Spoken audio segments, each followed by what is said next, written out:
شلون اخوي؟ عزيزي المساء تفضل. شنو ليش ما ترد علي انا اليوم معزوم مع والدي؟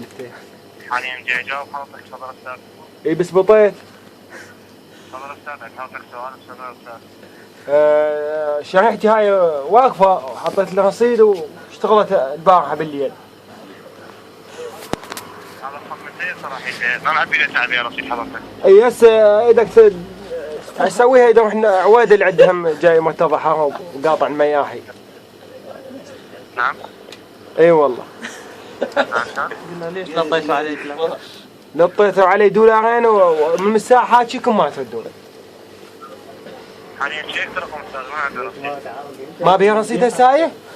في رصيد بس هي صراحة لازم نعبي له تعبئة حتى يدفع. اي بس اذا خابر عبيس بن فاضل انا يم بيت حبيب. شلون ما كان يعني تشغلها تقدر تشغلها بعد بيها رصيد، هي ليش ما تشغلونها؟ تعبئة حتى يدفع الاستاذ. ها؟ لازم تعبي له تعبئة حتى يدفع، الخصم معلق هذا ما يشتغل. زين تو ما عنده منين يجيب يعني شلون اعبيه؟ من خلق الله. هذا عزيزي مو مشكلتي. شو مشكلتي؟ ما عندي طريقة ندفع له في الخصم، اعتذر استاذ، اذا تريد تدفع له عبي له رصيد حتى يدفع.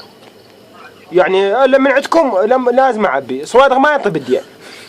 لازم تعبئة نعم. زين بيش رصيد هو بالخامسة تبيعونه من الشركة؟ 6000 دينار. 6000 من يمكم؟ كم 4000 8 يعني كروة راد لي 4000 انا بالزريجي. صوادق ما ينطيني بالدين، اقول له اعطيك 3000 ما يعني شلون اخي ساعدني رحمة الوالدين. هو عزيزي الموضوع يعني حاليا حسنت لحضرتك، يعني مثلا بلغت حضرتك لازم تعبي له ايه حتى يدفع، اذا عندك رصيد عبي له. زين يعني مدير الشركة اخي، يعني مدير الشركة ذات حاكي وهاي يعني ما يسويها لله. الف رحمة على والدي. مو اقول لك اخي انا بالحشد انا ويعني حتى كروتي خلصت.